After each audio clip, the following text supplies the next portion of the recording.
अस्सलाम वालेकुम first year बेटे। Open your biology book.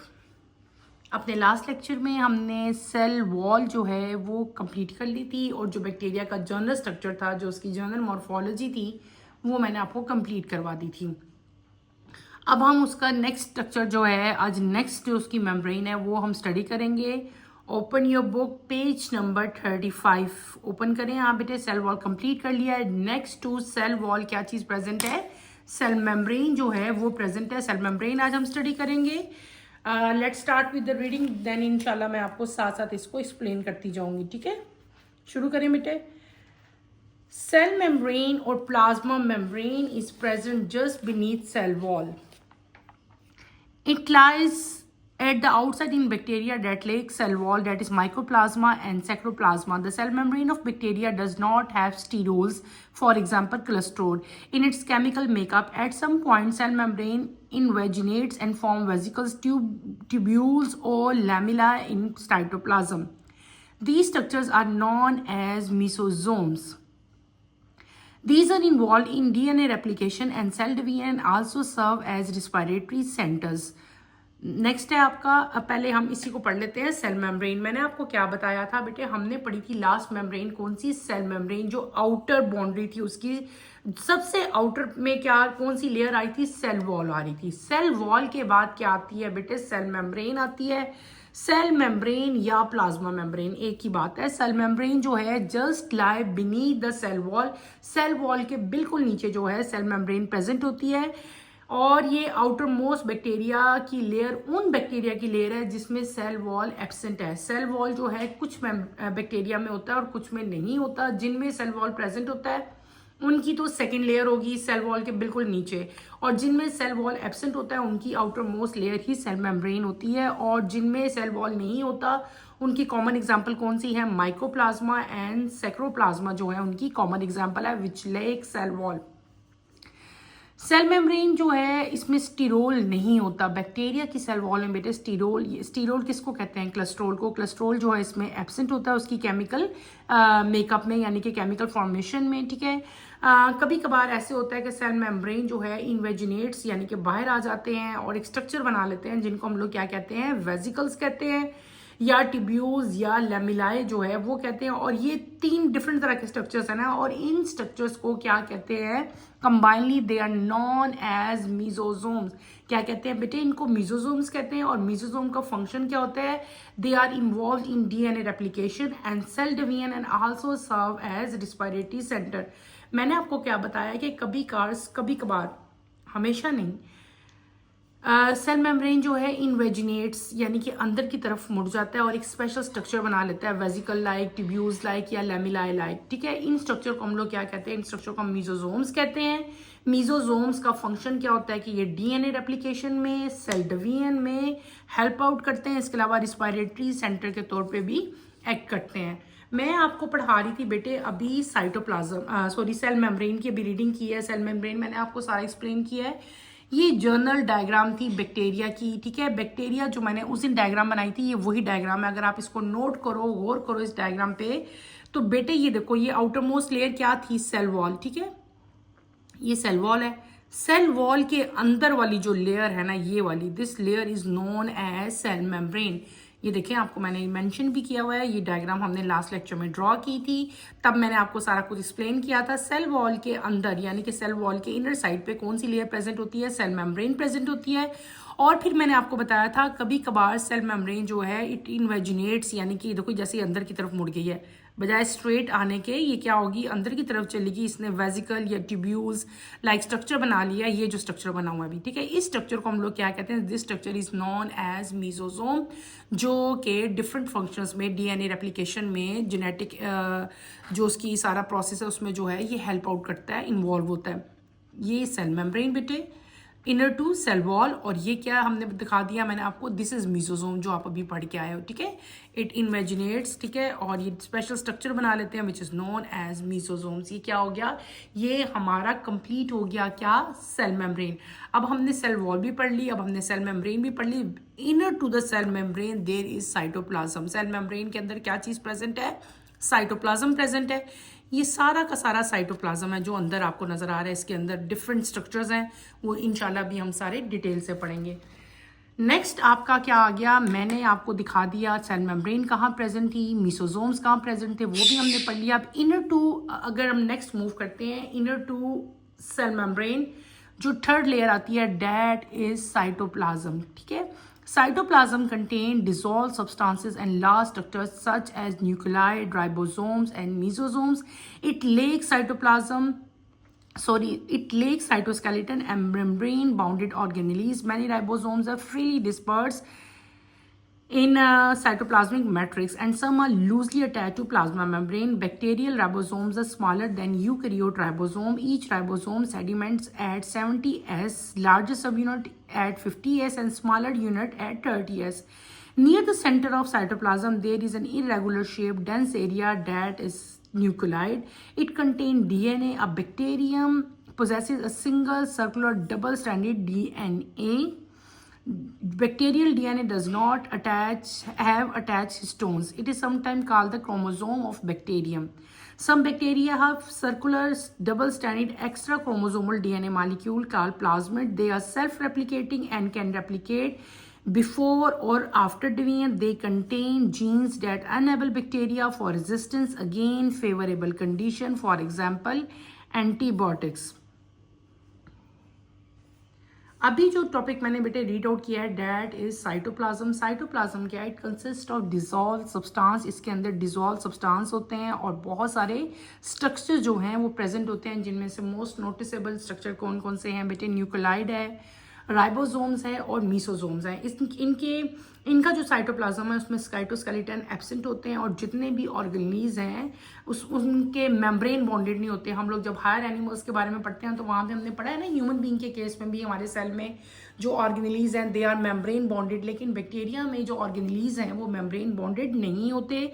Ribosome जो है यहाँ पे फ्रीली डिस्पर्स होते हैं और जो यहाँ पे लिक्विड है या जो जेली लाइक मटेरियल है साइटोप्लाज्म के अंदर, उसको हम लोग क्या कहते हैं, साइटोप्लाज्मिक मैट्रिक्स कहते हैं। और उस मैट्रिक्स के अंदर जो है राइबोसोम जो है वो फ्रीली जो है वो मूव कर रहे होते हैं। ठीक है, they are loosely attach to the plasma membrane, या फ्री होते हैं या लूजली अटैच होते हैं टूवर्ड, आप इसको कह सकते हो टूवर्ड सेल मेम्ब्रेन या प्लाज्मा मेम्ब्रेन। बैक्टीरिया के जो राइबोसोम है बेटे, ये यूकैरियोट के राइबोसोम से स्मॉलर इन साइज होते हैं और जो एक राइबोसोम का सेडिमेंट है उसकी क्या मेजरमेंट बताई हुई आपको, 70S। आपको याद हो, शायद आप 9th-10th में ही पढ़ के आए हो कि दो सेडिमेंट्स होते थे, एक लार्जर होता था एक स्मॉल होता था, वो दोनों मिलके क्या बनाते थे, राइबोसोम। तो यहाँ पे भी बिल्कुल ऐसे ही है, जो लार्जर सब यूनिट्स है बेटे उसकी 50S का होता है, जो स्मॉलर है वो कितने का है, वो है आपका 30S का। ठीक है, इट कंटेन DNA, वहाँ पे जो है DNA भी जो है वो प्रेजेंट है, किसमें, उसके साइटोप्लाज्म के अंदर। DNA जो है सिर्फ और सिर्फ one single circular DNA strand DNA जो है बैक्टीरिया के अंदर प्रेजेंट होता है। बैक्टीरियल DNA जो है it does not contain histone. Histones of protein in nature, लेकिन यहाँ पे बैक्टीरिया के केस में हिस्टोन जो है वो एब्सेंट होते हैं और कभी कभार इसको हम लोग क्रोमोसोम ऑफ बैक्टीरियम भी जो है वो कहते हैं। ठीक है, बैक्टीरिया सर्कुलर, कभी इस कुछ बैक्टीरियाज के अंदर डबल स्टैंडर्ड एक्स्ट्रा जो है DNA मॉलिक्यूल भी प्रेजेंट होते हैं। एक तो मैंने आपको बता दिया ना, bacterium possesses single circular double standard DNA, लेकिन इसके अलावा भी DNA प्रेजेंट होता है। उस DNA को हम लोग क्या कहते हैं, प्लाज्मिड कहते हैं। और प्लाज्मिड क्या होता है, सेल्फ रेप्लिकेटिंग होता है और दे कैन रेप्लिकेट बिफोर और आफ्टर डिवीजन। और प्लाज्मिड के अंदर क्या होती है, जीन्स होती हैं जो कि बैक्टीरिया को रेजिस्टेंस प्रोवाइड करती हैं against unfavourable condition. Unfavourable condition कौन सी हो सकती है, एंटीबायोटिक हो सकती है। ठीक है, हमने क्या पढ़ लिया बेटे, हमने साइटोप्लाज्म और जेनेटिक मटेरियल जो है वो सारा मैंने आपको बता दिया। साइटोप्लाज्म में हमने क्या पढ़ा था कि साइटोप्लाज्म जो है टूवर्ड, यानी कि सेल मेम्ब्रेन के जब आप लोग इनवर्ड आओगे तो वहाँ पे क्या होगा, साइटोप्लाज्म होगा। साइटोप्लाज्म के अंदर डिजॉल्व सब्सटेंस होते हैं और लार्ज स्ट्रक्चर्स होते हैं। कौन कौन से स्ट्रक्चर्स हैं, न्यूक्लियोलाइड है, राइबोसोम है और मीसोसोम्स है। इनके अंदर साइटोप्लाज्म के अंदर साइटोस्केलेटन नहीं होता और इनके जो ऑर्गेनेलीज हैं वो भी मेम्ब्रेन बॉन्डेड नहीं होते। राइबोसोम जो हैं फ्रीली डिस्पर्स होते हैं, इन अटैच नहीं होते, फ्रीली होते हैं साइटोप्लाज्मिक मैट्रिक्स के अंदर। और या फिर ये क्या होते हैं कि लूजली अटैच होते हैं टूवर्ड सेल मेम्ब्रेन। बैक्टीरिया का जो राइबोसोम है बेटे यूकैरियोट से छोटे होते हैं और इनकी जो साइज बताया हुआ डेट इज 70s, ठीक है। फिर क्या चीज़ बताई थी इसकी, हम बात करते हैं जेनेटिक मटेरियल में। जेनेटिक मटेरियल की बात करेंगे तो यहाँ पे न्यूक्लियाइड प्रेजेंट है। न्यूक्लियाइड के अंदर single circular double standard DNA present है। डीएनए के जो है हिस्टोन अटैच नहीं होते। कभी कभार बैक्टीरियल डीएनए को हम लोग क्रोमोसोम भी कहते हैं। इसके अलावा एक बड़ी नोटिसेबल बात है जो कि सिर्फ बैक्टीरिया में है कि इसके अंदर एक्स्ट्रा जो है सर्कुलर डबल स्टैंडर्ड डीएनए भी प्रेजेंट होता है, एक्स्ट्रा, ठीक है। उस एक्स्ट्रा क्रोमोसोमल डीएनए को क्या कहते हैं? प्लाज्मिड कहते हैं। प्लाज्मिड जो है सेल्फ रेप्लिकेटिंग है, ये रेप्लिकेट करता है बिफोर और आफ्टर डिवीजन। ड्यूरिंग डिवीजन नहीं करेगा, या उससे पहले करेगा या उसके बाद में करेगा।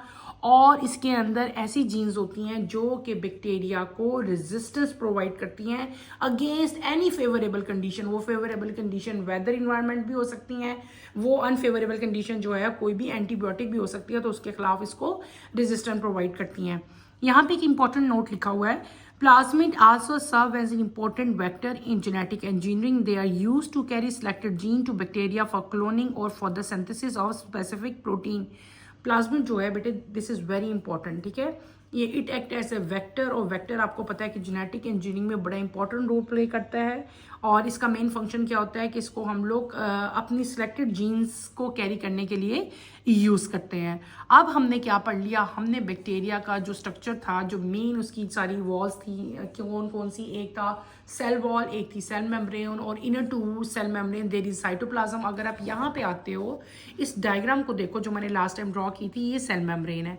सेल मेम्ब्रेन के इनवर्ड ये सारा का सारा क्या चीज़ है, दिस इज साइटोप्लाज्म। साइटोप्लाज्म के अंदर साइटोप्लाज्मिक जो था आपका मतलब इसके अंदर मैंने आपको क्या पढ़ाया था, अभी मैंने आपको बताया था, ये सारा साइटोप्लाज्म है ना, साइटोप्लाज्म के अंदर साइटोप्लाज्मिक मैट्रिक्स भी जो है वो प्रेजेंट था। और इसके अंदर सबसे इंपॉर्टेंट स्ट्रक्चर जो है राइबोसोम, बेटे ये मैंने राइबोसोम ड्रा किए थे, वो प्रेजेंट थे। फिर प्लाज्मिड अभी हम पढ़ के आए हैं, व्हाट इज प्लाज्मिड। प्लाज्मिड जो है एक्स्ट्रा सर्कुलर डीएनए है, ये दिस इज प्लाज्मिड, ठीक है। और ये क्या है, ये न्यूक्लियाइड है। न्यूक्लियाइड के अंदर क्या, ये सारा न्यूक्लियाइड बनाया हुआ है मैंने। न्यूक्लियाइड के अंदर क्या चीज़ प्रेजेंट होती है बेटे, डीएनए प्रेजेंट होता है, ठीक है। ये चीज़ आपने याद रखनी है। न्यूक्लियाइड के अंदर डीएनए है, ये राइबोसोम्स हैं, ये मीसोसोम्स हैं, और ये क्या हो गया, ये आपका प्लाज्मिड हो गया। अब हमने अपना बैक्टीरिया का जनरल स्ट्रक्चर जो है वो कंप्लीट कर लिया। अब हम नेक्स्ट पेज की तरफ चलते हैं। नेक्स्ट पेज पे आओ, पेज नंबर 36 पे अगर आप लोग आओ बेटे, टॉपिक आपका है 2.2 एंडोस्पोर फॉर्मेशन इन बैक्टीरिया। ये हम आज स्टडी करेंगे। Many bacteria can survive extended periods of hard conditions by forming specialized resting cells called endospores. Endospores are thick-walled and metabolically inactive dormant. The process by which bacteria make endospores is called sporulation. This happens in the following way. When a bacterium faces unfavorable condition, it replicates its DNA. Cell membrane makes a septum to isolate the new DNA, and a small portion of cytoplasm. Cell membrane again grows around the new DNA, cytoplasm, and the septum. In this way, the new DNA is surrounded by two membranes. The DNA of vegetative cell disintegrates, and the whole cell began to dehydrate. The new peptidoglycan layer formed between the membranes around separated DNA and cytoplasm. The spore coat also forms around it. The structure matures into endospore. The vegetative cell break and endospore is released. Endospore remain dormant unless favorable conditions return. During favorable condition, endospore germinate to give rise to new vegetative cell. हमने अभी जो topic बेटे read किया है, ये topic क्या है, endospore. क्या बैक्टीरिया में स्पोर्स फॉर्मेशन होती है जिनको हम लोग क्या कहते हैं, एंडोस्पोर्स कहते हैं, ठीक है। कुछ बैक्टीरिया जब वो उनका एक अनफेवरेबल कंडीशन या हार्श कंडीशन बेटे क्या होती है, जब बहुत एक्सटेंड कर जाती है, बहुत ज़्यादा हो जाती है, तो बैक्टीरिया क्या करते हैं, मैंने क्या कहा, अनफेवरेबल कंडीशन या हार्श कंडीशन प्रोलॉन्ग कर जाती है, लंबी हो जाती है, उसकी ड्यूरेशन बढ़ जाती है, तो बैक्टीरिया क्या करते हैं, ये रेस्टिंग मोड पे चले जाते हैं और एक स्पेशल टाइप के सेल्स जो हैं वो बना लेते हैं। उन सेल्स को, उन रेस्टिंग सेल्स को हम लोग क्या कहते हैं, एंडोस्पोर्स कहते हैं। क्या कहते हैं, एंडोस्पोर्स कहते हैं। एंडोस्पोर्म जो है ये थिक वॉल्ड सेल्स होते हैं जो कि मेटाबॉलिकली इनएक्टिव होते हैं, यानी कि मोबाइलिटी नहीं, मूव नहीं कर सकते, ठीक है। थिक वॉल्ड है, ठीक है। और दूसरा मैंने क्या कहा, मेटाबॉलिकली इनएक्टिव है, मेटाबॉलिक प्रोसेस भी इनके अंदर नहीं होता और ये मोबाइल भी नहीं होते। और वो प्रोसेस जिससे बैक्टीरिया एंडोस्पोर बनाता है उस प्रोसेस को हम लोग क्या कहते हैं, स्पोरुलेशन कहते हैं। क्या कहते हैं, स्पोरुलेशन। ये प्रोसेस का नाम है, ये वो स्पोर से निकला है, ठीक है ना। स्पोर बन रहे हैं ना, यानी कि एंडोस्पोर्स हैं, स्पोर्स का नाम है एंडोस्पोर। और वो प्रोसेस जिसमें एंडोस्पोर बन रहे हैं उसको हम लोग क्या कहते हैं, स्पोरुलेशन कहते हैं। और ये स्पोर जो है इनके अंदर कोई मेटाबॉलिक एक्टिविटी नहीं हो रही। कि मेटाबॉलिक एक्टिविटी क्या होती है, एनाबॉलिज्म, कैटाबॉलिज्म, सारी जो एक्टिविटीज हैं सारी कंबाइनली उसको मेटाबॉलिज्म कहते हैं, डाइजेशन से रिलेटेड। फिर आपका क्या आता है कि जब अब हमने ये प्रोसेस पढ़ना है कि ये प्रोसेस एंडोस्पोर का जो प्रोसेस है, जो स्पोरुलेशन है, वो कैसे हो रही है, ठीक है। जब बैक्टीरिया कोई भी अनफेवरेबल कंडीशन होती है तो क्या होता है बेटे, उसका डीएनए क्या करेगा, रेप्लिकेट करेगा, डीएनए रेप्लिकेट करेगा। सेल मेम्ब्रेन जो है वो एक सेप्टम जो है वो क्रिएट कर लेता है, जिससे क्या होता है कि न्यू डीएनए जो है वो बनना शुरू हो जाता है। क्या एक तो न्यू डीएनए और एक क्या बनेगा, स्मॉल पोर्शन ऑफ साइटोप्लाज्म। ये दो चीजें बनेंगी। सेल मेम्ब्रेन नहीं बन जाएगी, अगेन ग्रो हो जाएगी अराउंड द न्यू डीएनए। एक जब नया डीएनए बन गया ना, बैक्टीरिया बनना है ना नया, अब दोबारा नया डीएनए बना तो नया साइटोप्लाज्म भी बनेगा। नया साइटोप्लाज्म बन जाएगा तो उसके इर्द गिर्द जो है सेल मेम्ब्रेन भी जो है वो दोबारा से ग्रो कर जाएगी, ठीक है। सेल मेम्ब्रेन ग्रो करती है और क्या हो जाएगा, नया डीएनए, नया साइटोप्लाज्म, नई सेप्टम। इस तरह से जो नया डीएनए बनेगा उसके इर्द गिर्द क्या होंगी, दो मेम्ब्रेन बन जाएगी, ठीक है।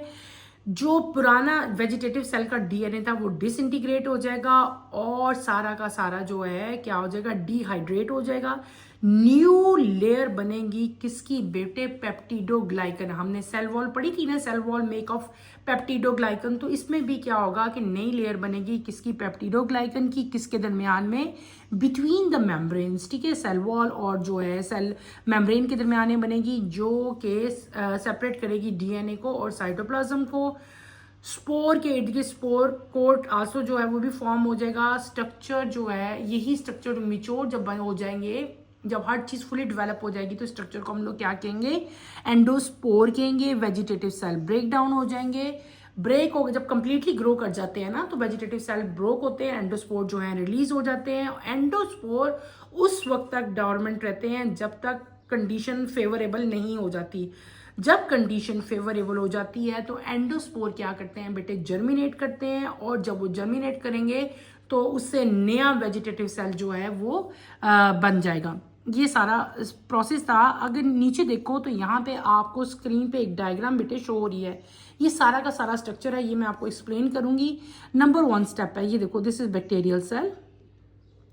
ये क्या चीज़ है, ये सेल वॉल है, outer most layer. Cell wall के बाद क्या आती है, सेल मेम्ब्रेन आती है। सेल मेम्ब्रेन के अंदर आपको पता है क्या चीज़ प्रेजेंट होती है, डीएनए प्रेजेंट है, जो कि न्यूक्लियोटाइड के अंदर डीएनए प्रेजेंट था। अब क्या हुआ कि सबसे पहले डीएनए की रेप्लिकेशन स्टार्ट होती है और आपके पास क्या बनता है। अब आप याद रखो यहाँ पे ना ये जो इनवर्ड मूव कर रही है ना आपकी मेम्ब्रेन, इसको हम लोग क्या कहते हैं, सेप्टम फॉर्मेशन। क्या कहते हैं, सेप्टम फॉर्मेशन कहते हैं। और क्या हो रहा है, डीएनए की रेप्लिकेशन हो रही है। डीएनए की रेप्लिकेशन से आपके पास क्या बन रहा है, न्यू डीएनए बन रहा है, ठीक है। जब आप ये डायग्राम देखोगे आपको और ज्यादा क्लियर हो जाएगा। उसके बाद क्या होता है कि सेल मेम्ब्रेन जो नया डीएनए बन गया, ये न्यू डीएनए बना था ना, इस डीएनए के ये सेप्टम ने इसको सेपरेट कर दिया, यहाँ से कट डाउन कर दिया, ये सेपरेट हो गया इतना सा पोर्शन जिसमें न्यू डीएनए प्रेजेंट था बेटे। ये पोर्शन यहाँ से सेपरेट हो गया। इस पोर्शन के इर्द गिर्द जो है सेल मेम्ब्रेन बन गई। सेल मेम्ब्रेन के इर्द गिर्द सेल वॉल भी बन जाती है और ये आपका न्यू डीएनए है, न्यू साइटोप्लाज्म और एक आइसोलेटेड मेम्ब्रेन होगी, ये old one, this is new one. फिर अगर आप लोग देखो तो क्या हुआ कि डबल मेम्ब्रेन बन गई इसके इर्द गिर्द। एक तो पुराने वाले सेल ने इसके इर्द गिर्द मेम्ब्रेन बनाई और एक न्यू की मेम्ब्रेन है, ठीक है। Double membrane form, new DNA और साइटोप्लाज्म के इर्द गिर्द एक और मेम्ब्रेन यानी कि डबल मेम्ब्रेन बाउंडेड सेल ये बन जाते हैं। उसके बाद क्या होता है कि सेल वॉल जो है और सेल मेम्ब्रेन, देखो पहले तो एक ही लेयर थी ना, अब देखो आपको जैसे इसमें एक ऑरेंज आपको दिखाई हुई है, एक आपको डार्क ब्लू है, सेम ऐसे इसमें बन गई है। सेल वॉल बन गई है, सेल मेम्ब्रेन बन गई है, ठीक है। क्लियर हो गया। अब ये कंप्लीट आपको एक सेल नजर आ रहा होगा। अब ये पूरा का पूरा फुली मिच्योर एंडोस्पोर है। क्या है, एंडोस्पोर है। ये उस वक्त तक यहाँ पे डॉर्मेंट रहेगा जब तक कि कंडीशन अनफेवरेबल है। जब कंडीशन फेवरेबल हो जाएगी तो जो ये आपका न्यू डीएनए ये क्या हो जाएगा, ये यहाँ से रिलीज हो जाएगा। जब ये रिलीज होगा तो ये क्या होगा कि एज ए न्यू वेजिटेटिव जो है ये सेल जो है ये ग्रो कर जाएगा। क्लियर हो गया। अब कैसे जो है एंडोस्पोर जो है उसकी फॉर्मेशन हुई है, इस पूरे प्रोसेस को हम लोग क्या कहते हैं, स्पोरोलेशन कहते हैं। और ये सारा का सारा आपने स्पोरोलेशन का प्रोसेस जो है ये कंप्लीट कर लिया। ये क्या था, ये था कि बैक्टीरिया के अंदर बेटे एंडोस्पोर कैसे बन रहे थे, ये सारा हमने डिटेल से स्टडी कर लिया। अब हम आएंगे अपने नेक्स्ट टॉपिक की तरफ। नेक्स्ट टॉपिक हमारा क्या है, मोर्टेलिटी इन बैक्टीरिया। मोर्टेलिटी का मतलब क्या होता है, हाउ बैक्टीरिया मूव। ठीक है, मूवमेंट जो है यानी कि जो भी मोटाइल का मतलब होता है मूव करना एक जगह से दूसरी जगह पे, तो वो सारा बैक्टीरिया की मूवमेंट कैसे हो रही है वो हम डिटेल से पिक करेंगे। बैक्टीरिया यूजेस, बेटे नेक्स्ट पेज पे हूँ मैं, नेक्स्ट पेज नंबर 37 पे अगर आप लोग आए। Bacteria use different motility pattern to navigate and explore natural habitat. Flagellar movement. Most bacilli and spirali bacteria move by means of flagella. They swim by using their flagella. When a bacterial population moves together by means of flagella, the movement is called swarming. Flagellar movement allows bacteria to travel in liquid medium. Counterclockwise rotation of flagella pushes the cell forward with the flagellum trailing behind. Number 2. Twitching or crawling. It is used to move over surface. It is mediated by pili which bind by to surrounding solid surface and retract. Thus, bacterial cell is pulled forward. Gliding. It is similar to twitching. In gliding, bacteria secrete slimy substance which help them for smooth gliding over solid surfaces. Sliding. It is due to expansion created by pushing force of dividing cell. Brownian movement. Some bacteria, for example Streptococcus, that do not have flagella or pili, move due to random and uncontrolled movement of the particles present in fluid. Movement by axial filaments. Some bacteria, for example spirochetes, have a modified flagellum. It is known as axial filament. It is anchored at one end and runs lengthwise in periplasmic space between cell membrane and outer membrane. It consists of two sets of flagella-like fibrils encroach at the two poles of cell. It helps spirochetes for flexing, swimming, creeping and spinning movements. मैंने जो topic अभी read किया है वो क्या है, mortality इन bacteria के bacteria के अंदर जो मोबाइलिटी है, बैक्टीरिया जो मूव करता है from one place to another, वो कैसे होती है बेटे। बैक्टीरिया के अंदर डिफरेंट हैबिटेट्स हैं, different patterns and different type की लोकोमोशन जो है वो होती है, वो सारी हम डिटेल से पढ़ेंगे। Number 1 is flagellar movement. Flagella को तो आपको पता है ना कि बैक्टीरिया का जो लोकोमोटरी ऑर्गन है उसको हम लोग क्या कहते हैं, फ्लैजुला कहते हैं। फ्लैजुला जो है वो डिफरेंट टाइप के हैं। हमने आगे इंशाल्लाह जो नेक्स्ट टॉपिक है उसमें हम फ्लैजुला के बारे में डिटेल से पढ़ेंगे। किसी में एक फ्लैजुला है, किसी में 2 है, इवन किसी में बहुत ज़्यादा फ्लैजुला भी जो है वो प्रेजेंट होता है। अभी हम पढ़ रहे हैं इनकी मूवमेंट्स के बारे में सिर्फ। First movement is known as flagellar movement. नाम से पता चल रहा है कि वो बैक्टीरिया जो फ्लैजुला से मूव करेंगे उनकी मूवमेंट को हम लोग क्या कहेंगे, फ्लैजुलर मूवमेंट कहेंगे। ये फ्लैजुला क्या करते हैं, दे स्विम, किसकी हेल्प से, by mean of their flagella. Bacteria की पॉपुलेशन जो है फ्लैजुला की वजह से मूवमेंट करती है और उस मूवमेंट को हम लोग क्या कहते हैं, स्विमिंग कहते हैं। क्या कहते हैं, स्विमिंग कहते हैं। ये बैक्टीरिया को हेल्प करती है, स्वार्मिंग, सॉरी स्विमिंग नहीं, मैंने क्या कहा, स्वार्मिंग, वो ऐसे स्किप आप कह लें हो गया बेटे। वो क्या मूवमेंट का नाम है, movement is swarming, not swimming, swarming है।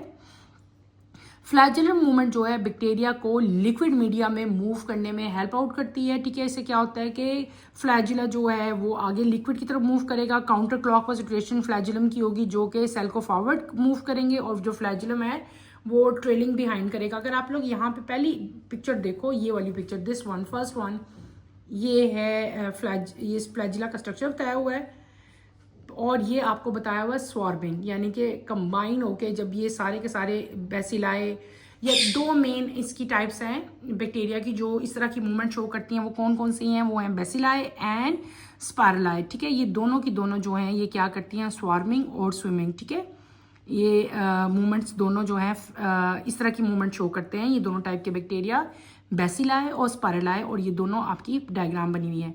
फिर नेक्स्ट आपका आता है ट्विचिंग और क्रॉलिंग। क्रॉलिंग का तो आपको पता है, क्रॉलिंग या ट्विचिंग एक ही वर्ड होता है, रेंगना। ठीक है, इसमें क्या होता है कि मूव ओवर सरफेस, किसी सरफेस के ऊपर मूव करते हैं, और ये किसकी वजह से करते हैं बेटे? पिलाई की वजह से करते हैं, नॉट फ्लैजिला। यहाँ पे जो लोकोमोटरी ऑर्गन है उसको हम पिलाई कहेंगे। और इसमें क्या है कि ये सॉलिड सरफेस के ऊपर, पहले हमने क्या कहा था, वो लिक्विड में फॉर स्विमिंग के लिए हो रही थी ना, ये क्या है? सॉलिड सरफेस के ऊपर मूवमेंट है। और इसमें क्या है कि बैक्टीरियल जो सेल है वो पुल्ड होता है आगे की तरफ को, जो है वो फॉरवर्ड मूव करता है, जस्ट लाइक क्रॉलिंग। ठीक है, अगर आप ये देखो, ये आपकी एग्जांपल है, ये लिखा हुआ है पीलस रिट्रैक्ट्स, और ये जो मूवमेंट है जो कि सॉलिड पे हो रही है, सॉलिड सरफेस पे, इसको मूवमेंट को हम लोग क्या कहते हैं? इसका नाम क्या है? ट्विचिंग। फिर अगली मूवमेंट आपके पास आती है gliding. Gliding is somewhat similar to twitching. इस ग्लाइडिंग में क्या होता है कि बैक्टीरिया एक सब्सटेंस जो है वो स्क्रीट करता है, बड़ा स्लिमी और स्लाइम लाइक जो है बेटे, ये एक सब्सटेंस होता है जो कि बैक्टीरिया को हेल्प करता है कि वो स्मूथ सरफेस के ऊपर जो है वो ग्लाइड करे। मूवमेंट ये भी सॉलिड सरफेस के ऊपर ही हो रही है। ठीक है, तो यहाँ पे अगर आप गौर करो इस पिक्चर के ऊपर बेटे, ये वाली दिस इज, ये जो इसकी बैक्टीरिया ने एक सब्सटेंस क्रिएट किया है, ये सब्सटेंस जो है ये स्लिमी है, यानी कि ये बहुत ज़्यादा इसको जो है वो ग्लाइड करने के लिए जो है वो हेल्प आउट करता है। इस सरफेस के ऊपर बैक्टीरिया ग्लाइड आराम से कर जाता है, क्योंकि ये इसको एक स्लिपरी टच दे रहे होते हैं, समझो स्लाइम की तरह का इफेक्ट दे रहे होते हैं, जिसकी वजह से बैक्टीरिया जो है सरफेस के ऊपर से इजीली जो है वो ग्लाइड कर जाता है। नेक्स्ट आपकी जो लोकोमोशन है या नेक्स्ट जो टाइप है वो कौन सी है? स्लाइडिंग। स्लाइडिंग क्या होती है? Sliding is due to expansion. Expansion की वजह से, यानी कि पुशिंग फोर्स जो है बैक्टीरिया के डिवाइडिंग सेल की जो पुशिंग फोर्स है उसको हम लोग क्या कहते हैं? स्लाइडिंग कहते हैं। यहाँ पे आपको नेक्स्ट जो है वो स्लाइडिंग की एग्जाम्पल दी हुई है। फिर आगे आपको, ये तो थी हमारी टाइप्स, फिर आगे एक मूवमेंट बताई हुई है which is known as Brownian movement. Movements हैं दो तरह की। ठीक है, पहले तो लोकोमोशन है ना, यानी कि हमने लोकोमोशन डिफरेंट टाइप की जो थी उसकी टाइप्स पढ़ी। अब हमने पढ़े मूवमेंट के बारे में। ब्रोनियन मूवमेंट आप लोगों ने पहले भी फिजिक्स में पढ़ा हुआ है, वो मूवमेंट जो कि रैंडम होती है, जिसकी कोई डायरेक्शन नहीं होती, वो जिग जैग पाथ भी हो सकती है, कभी लेफ्ट कभी राइट कभी फॉरवर्ड। ठीक है, तो इस तरह की जो डायरेक्शन लेस मूवमेंट होती है उसको हम लोग क्या कहते हैं बेटे? रैंडम मोशन जो होती है, जो अनकंट्रोल मूवमेंट होती है, उसको हम लोग क्या कहते हैं? ब्रोनियन मूवमेंट कहते हैं। बैक्टीरिया, कुछ बैक्टीरिया फॉर एग्जाम्पल स्पेक्ट्रोकोकस जो हैं, इनके अंदर फ्लैजिला और पिलाई एब्सेंट होते हैं, तो उनकी जो मोशन है, उनकी जो मूवमेंट है वह रैंडम होती है, अनकंट्रोल मूवमेंट होती है, और ये स्टेप्टोकोकस जो है ये ब्रोनियन मूवमेंट शो करते हैं। फिर आपका आता है मूवमेंट बाय एक्सियल फिलामेंट। कुछ bacteria, common example spirochetes common example है, इनके अंदर मॉडिफाइड फ्लैजिला जो है वो प्रेजेंट होता है, जिसको हम लोग क्या कहते हैं? एक्सियल फिलामेंट कहते हैं। एक्सियल फिलामेंट जो है ये एक साइड से अटैच होता है और लेंथ वाइज जो है ये उसकी बैक्टीरिया की लेंथ के साथ ही जो है ये उसके साथ साथ जो है ये करेगा और प्रेजेंट होगा between cell membrane and outer membrane. It consist of 2 set of flagella. इसमें 2 सेट होते हैं फ्लैजिला के, लाइक फाइब्रल्स। ठीक है, 2 पोर्स जो हैं वो सेल के प्रेजेंट होंगे, और ये स्पायरोकीट्स बैक्टीरिया की जो क्लास है उसमें जो है एक्सियल फिलामेंट जो है प्रेजेंट होता है। एक्सियल फिलामेंट जो है फ्लेक्सिंग के लिए, स्विमिंग के लिए, क्रिपिंग के लिए और स्पाइनिंग मूवमेंट के लिए बैक्टीरिया को जो है वो हेल्प आउट करता है। यहाँ पे आपकी पिक्चर बनी हुई है, ये पिक्चर है एक्सियल फिलामेंट की। ठीक है, ये एक्सियल फिलामेंट है और इसके आउटर मोस्ट पे क्या चीज़ प्रेजेंट है? सेल वॉल प्रेजेंट है। ये स्पायरोकीट्स में जो है एक्सियल फिलामेंट जो है प्रेजेंट होते हैं। अब हमने क्या पढ़ लिया बेटे? हमने बैक्टीरिया में डिफरेंट टाइप की जो मूवमेंट्स थी वो डिटेल से हमने इनकी सारी मोटेलिटी जो है वो पढ़ ली। फ्लैजुलर मूवमेंट पढ़ी, स्वार्मिंग पढ़ी, ट्विचिंग, ग्लाइडिंग, स्लाइडिंग, और इन द एंड हमने ब्रोनियन मूवमेंट और जो है एक्सियल फिलामेंट से जो मूवमेंट होती है वो भी कंप्लीट कर ली। आपने आज के टॉपिक्स को अच्छी तरह से स्टडी करना है। इनमें कोई प्रॉब्लम होती है, कोई कंफ्यूजन होती है बेटे, तो feel free to ask any question. इंशाल्लाह कमिंग लेक्चर में हम लोग जो है फ्लैजिला जो है उसका स्ट्रक्चर हम डिटेल से पढ़ेंगे। अभी तो हमने सिर्फ ये देखा ना कि फ्लैजिला से मूवमेंट कैसे हो रही है। अब व्हाट इज फ्लैजिला, फ्लैजिला क्या है, किस तरह बना हुआ है, उसकी सारी केमिस्ट्री क्या है, वो सारी इंशाल्लाह हम कमिंग लेक्चर में पढ़ेंगे। कमिंग लेक्चर की नोटिफिकेशन के लिए बेटे आप चैनल को शेयर करो, लाइक करो और सब्सक्राइब करो। यहीं पे अपना टॉपिक मैं एंड करती हूँ। अल्लाह हाफिज फर्स्ट ईयर, टेक केयर बेटे।